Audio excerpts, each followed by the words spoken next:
comment les ailes du Zest sont-elles fixées au fuselage?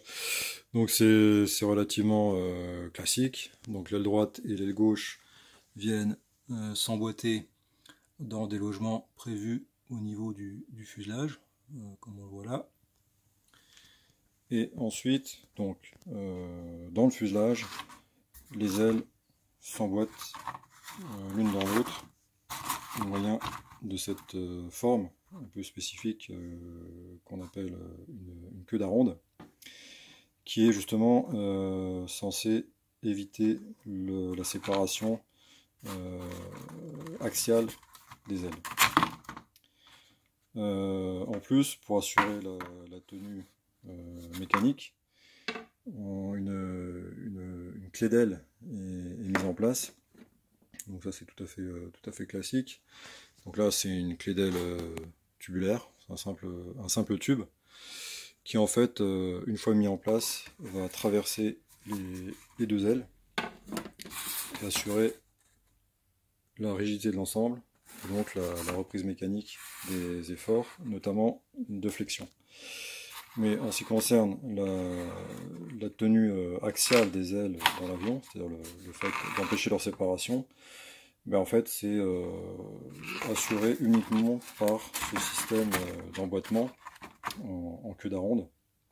Mais forcément, à force de crash et de démontage-remontage, on arrive à une situation où finalement la queue d'aronde est très peu fonctionnelle.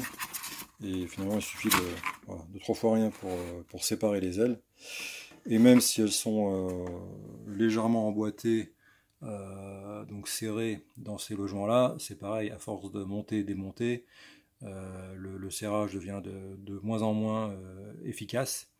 Et donc, finalement, axialement, les ailes ne sont plus réellement maintenues avec le temps. Alors je m'étais rendu compte après certains vols que l'aile, enfin l'une ou l'autre aile, je les retrouvais parfois un petit peu déboîtées, mais bon, jusqu'à maintenant c'était pas forcément grave.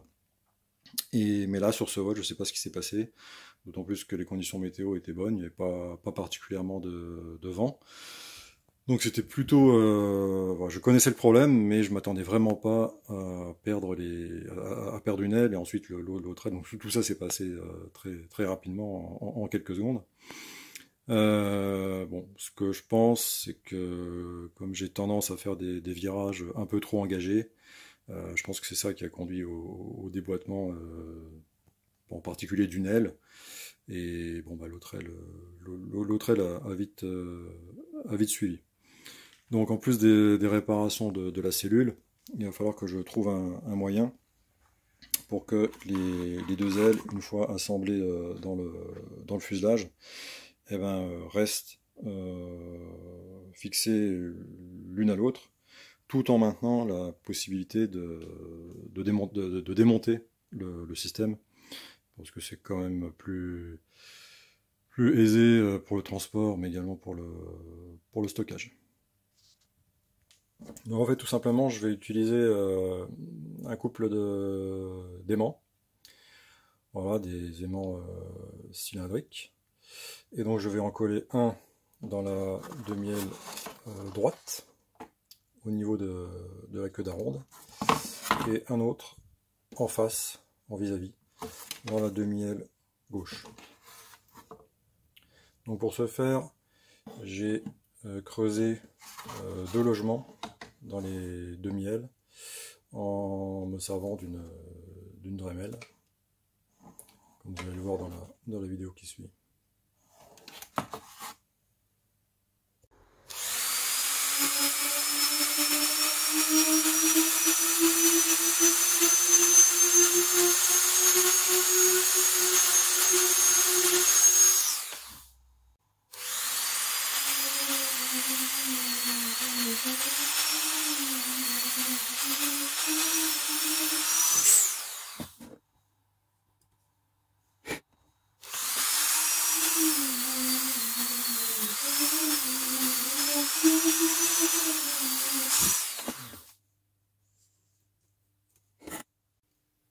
Donc de plus près le logement que j'ai creusé dans la demi-aile gauche.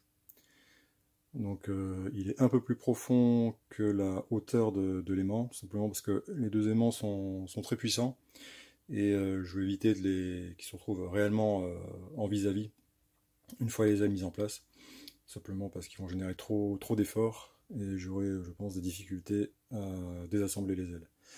Donc j'ai choisi une distance, bon, j'ai fait différents tests. A priori, je vais laisser un jeu de 6 mm entre les faces des deux aimants, donc logés dans les deux demi-ailes. Et normalement, ça devrait générer un effort suffisant pour assurer donc la tenue axiale des deux ailes, l'une par rapport à l'autre, des deux demi-ailes, sans générer non plus un effort trop important, parce qu'il faut quand même que ça reste démontable. Voilà, donc maintenant je vais procéder au collage des aimants. Et la hauteur d'aimant, la hauteur d'alésage qui restera au-dessus de l'aimant, eh ben, je le comblerai avec de la résine époxy. Voilà, les deux aimants sont maintenant dans leur logement. Donc là, ils sont collés temporairement à la cyanoacrylate. Donc ce que je vais faire maintenant, c'est que je vais remplir en fait ce qui reste d'alésage avec de la résine époxy, pour s'assurer que les aimants ne puissent plus sortir de ces logements. Et voilà, l'opération sera terminée, il n'y aura plus qu'à tester la validité de la solution. Voilà, la résine époxy complètement durcie. Donc on a bien les éléments qui sont prisonniers de leur logement et donc solidaires des deux demi-ailes. Donc on n'a plus qu'à passer à un essai pour vérifier que tout ça fonctionne comme prévu. Voilà, donc c'est parti pour un essai d'assemblage. Donc on a les deux demi-ailes, la clé d'aile. Et maintenant, on n'a plus qu'à encastrer la queue d'aronde. Et là, je sens déjà l'effort d'attraction. Voilà. Et là, effectivement, ça fonctionne. Ça fonctionne même pas mal. Bon, la force d'attraction est un peu supérieure à ce que j'avais prévu. Mais bon, au moins l'objectif est atteint. Les ailes ne se désolidariseront plus en vol. Ce qui est quand même la moindre des choses. Et voilà, ce qui va me permettre peut-être de commencer quelques figures de voltige avec un minimum de confiance dans le fait de ne pas perdre mes ailes pendant les manœuvres. Voilà, ça fonctionne, l'objectif est atteint. Merci à tous d'avoir suivi cette vidéo. N'oubliez pas de la liker et de laisser des commentaires éventuellement. Si vous voulez que je poursuive le partage de l'expérience que j'acquiers au fur et à mesure de ma progression dans le modélisme. Voilà, merci à tous, à bientôt.